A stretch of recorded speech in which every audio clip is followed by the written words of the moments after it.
I'm finding this current Brandon show riveting.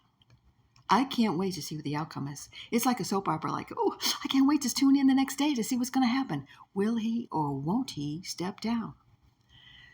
I mean, it's now that he's not feeling well, kind of makes you wonder if they're kind of setting up the scenario to say, well, he's physical health is not great, and maybe we need to replace him.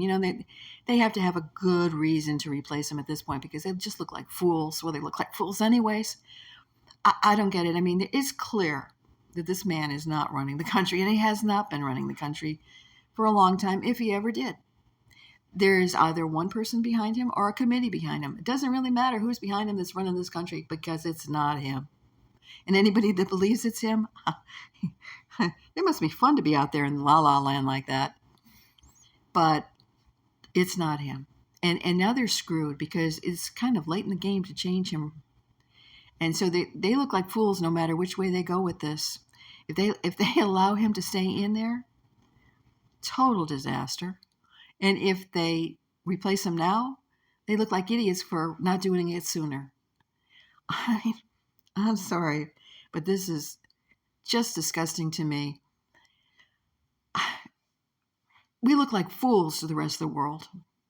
And this administration is causing so much harm to this country. It's unbelievable to me that it's been allowed to continue. And I understand to some extent the Republicans don't have enough power to change things.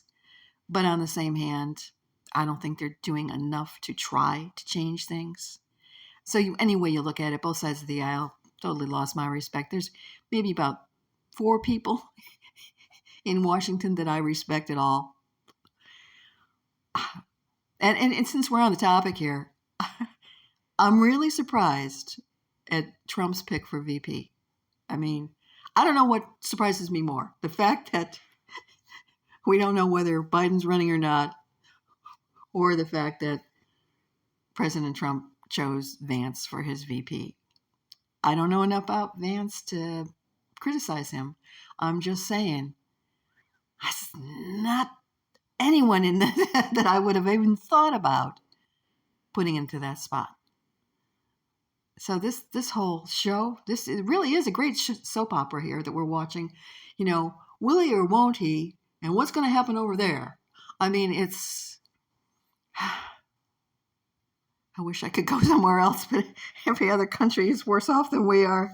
So just hoping for the best that we make it through this and that enough good people finally get their shit together and turn this boat around. Because I'm ready to go back into port. You've taken me out to sea way too far from my comfort zone.